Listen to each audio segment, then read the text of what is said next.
Hello my dear friends, आपका YouTube channel बारह class पे स्वागत है। आज का जो हमारा वीडियो है लिस्ट एंड न्यूमेटिक्स का, जो ये लेक्चर नंबर 5 है। चलिए तो वीडियो को स्टार्ट करते हैं। तो देखिए इसमें पहला क्वेश्चन क्या है, कह रहा है कि संवेग परिवर्तन की दर बराबर है। कह रहा है कि del P by del T equal to क्या होता है, फोर्स होता है। संवेग परिवर्तन की दर को क्या बोलते हैं, फोर्स बोलते हैं। ठीक है। तो अच्छा, इसमें देखिए फोर्स बोलते हैं तो कौन सा फोर्स, देखिए फोर्स तो दो है। पहला है एक्टिव फोर्स, दूसरा क्या है, रिएक्टिव फोर्स। यानी एक्टिव फोर्स, रिएक्टिव, दूसरा कार्य, चौथा शक्ति। तो इसका ऑप्शन क्या हो जाएगा, ये तो हो नहीं सकते दोनों। ठीक है, चूँकि D P by D T जो होता है मेरा वो फोर्स होता है। तो इसमें क्वेश्चन होता है एक्टिव फोर्स होगा, रिएक्टिव फोर्स होगा, तो क्या होगा, एक्टिव फोर्स होगा। That is option number A will be right answer. ठीक, देखिए कितना सटीक क्वेश्चन था। समय परिवर्तन की दर बराबर किसकी होगी, एक्टिव बल के बराबर होगी। चलिए अब क्वेश्चन नंबर दूसरा देखते हैं हम लोग। दूसरा क्या बोल रहा है, कह रहा है कि इनमें से, ठीक है, ध्यान से पढ़िए, निम्न में से कौन सा आयाम रहित पैरामीटर नहीं है। क्या बोला, आयाम रहित का मतलब डायमेंशन लेस। ठीक, निम्न में से कौन सा आयाम रहित पैरामीटर नहीं है, डायमेंशन लेस पैरामीटर नहीं है। मतलब कि कौन से इसमें ऐसा पैरामीटर है जिसकी बीमा होती है या डायमेंशन होती है या फिर मात्रक होता है। तो रेनॉल्ड्स संख्या का मात्रक नहीं होता है।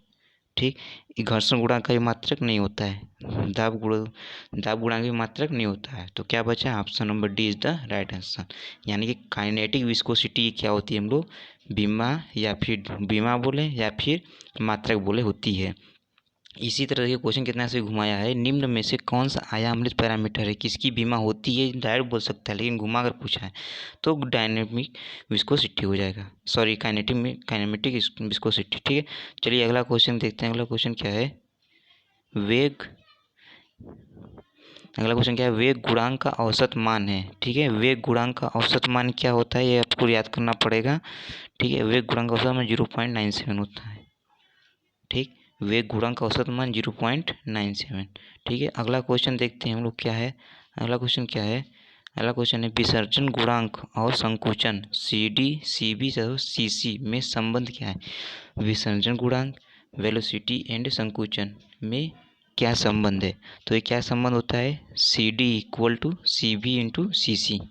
ठीक है, C D equal to C C into C B होता है। क्लियर है, option number D is the right answer. ठीक है, चलिए आगे बोल देखते हैं। आगे क्या बोल रहा है, क्वेश्चन नंबर 5 क्या बोल रहा है, कह रहा है किसी पाइप में, ठीक, सेक्शन पर अपरिवर्तित पटलीय वितरण होता है। थोड़ी सी पीडीएफ खराब हुई, लेकिन आप लोग ध्यान दीजिएगा। किसी पाइप के सेक्शन पर अपरिवर्तित पटलीय वितरण क्या होता है, यानी स्टडी लेमिनार फ्लो क्या होती है, रैखिक होता है, चरघातांकी होता है, परवलयी होता है या अतिपरवलयी होता है। तो देखिए रैखिक क्या बोला है, फिर से क्वेश्चन पूछिए, किसी पाइप के सेक्शन पर अपरिवर्तित पटलीय स्टडी लेमिनार वितरण होता है तो क्या होता है, आप लोग बताइए इसका आंसर क्या होगा। देखिए हम देख रहे हैं, अगला क्वेश्चन दे रहे हैं, रैखिक चरघातांकी, परवलयी और अतिपरवलयी। तो देखिए ये इसका क्या हो जाएगा आंसर, क्वेश्चन 5 का C is the right answer, parabolic हो जाएगा।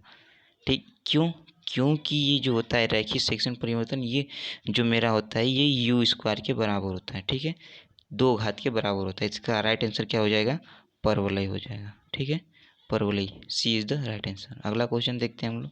क्वेश्चन नंबर 6 क्या बोल रहा है, एक नली के प्रवाह में अस्थरीय, ठीक, एक नली के प्रवाह में अस्थरीय से विक्षुब्ध संक्रमण संक्रमण किस पर निर्भर नहीं करती है, नली की लंबाई पर, नली के व्यास पर, तरल का वेग, तरल के घनत्व। तो देखिए नली के व्यास पर निर्भर करती है, तरल के वेग पर भी निर्भर करती है, तरल के घनत्व पर भी निर्भर करती है, लेकिन नली के लंबाई पर निर्भर नहीं करती है।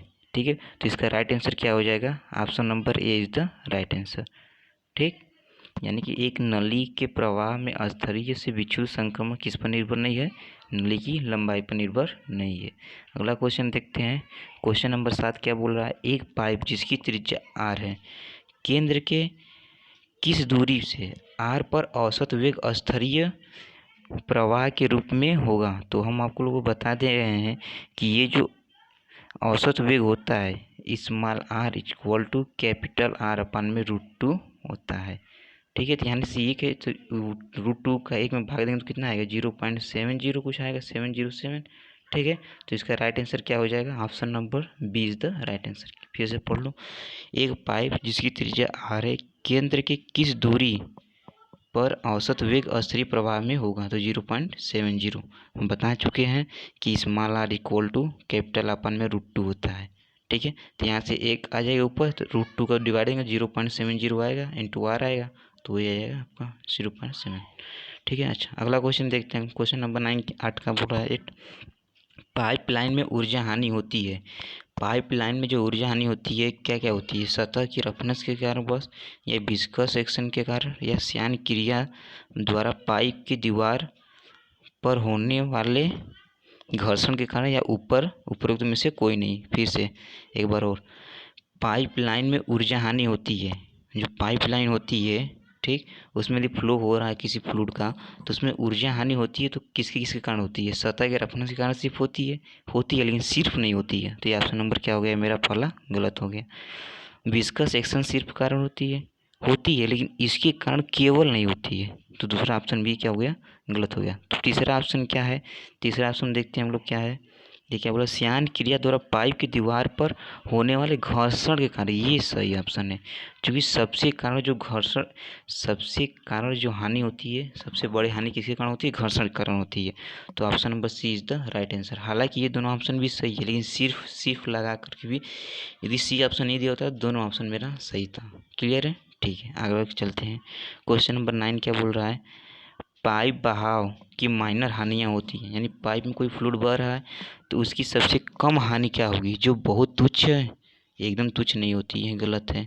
जिन्हें हमेशा उपेक्षित किया जा सके, बढ़ाया जा सके, गलत है। हानि को बढ़ाया थोड़ी नहीं जा सकता, घटाया जा सकता है। घर्षण प्रतिरोध के कारण होता है, ये तो माइनर हानि थोड़ी नहीं है, अधिक हानि है, सबसे अधिक हानि घर्षण हानि होती है। लोकल बाधा के कारण पाइप फिटिंग के द्वारा, ठीक है, ये ऑप्शन नंबर सही है। तो option number D is the right answer. Local बाधा के कारण पाइप फिटिंग के द्वारा जो वो क्या होती है, मेरा माइनर हानि होता है। ठीक है। अब अगला क्वेश्चन देखते हैं। क्वेश्चन नंबर 10 क्या बोल रहा है, एक पाइप में होने वाले बहाव के वेग को दोगुना करने पर घर्षण द्वारा होने वाली शीर्ष में हानि होती है। तो बताइए, एक पाइप में होने वाले बहाव के वेग को दोगुना कर दे रहे हैं, ठीक, तो घर्षण द्वारा होने वाली हानि कितनी हो जाएगी, 4 गुना हो जाएगी, जाहिर सी बात है। ठीक। अच्छा, अगला क्वेश्चन देखते हैं। ये हम क्वेश्चन आप लोग को नहीं बताएंगे, आप लोग हमें बताएंगे कमेंट सेक्शन में, कमेंट करो। नलिका में शीर्ष क्षय के लिए डार्सी वाइसबेक समीकरण है। नलिका में शीर्ष क्षय जो होता है उसके लिए डार्सी वाइसबेक समीकरण होता है। क्या होता है, ऑप्शन नंबर ए क्या बोल रहा है, FL अपन में 4m into we square upon में 2g। बी क्या है, FL अपन में m वी स्क्वायर अपन में 2g। सी क्या बोला है, 4FL अपन में m वी स्क्वायर अपन में 2g। डी क्या बोला, 4FM अपन में l वी स्क्वायर अपन में 2g। ये आपको हमें बताना है कमेंट सेक्शन में कमेंट कर। ठीक है, ये आपको हमें आंसर बताना है कमेंट सेक्शन में कमेंट कर। ठीक है, इसका आंसर बताइएगा, नहीं तो हम लोग इसको नेक्स्ट लेक्चर में कवर कर लेंगे। ठीक है, जरूर बताइए। ठीक है, आज के लिए इतना ही। Thanks for watching my video.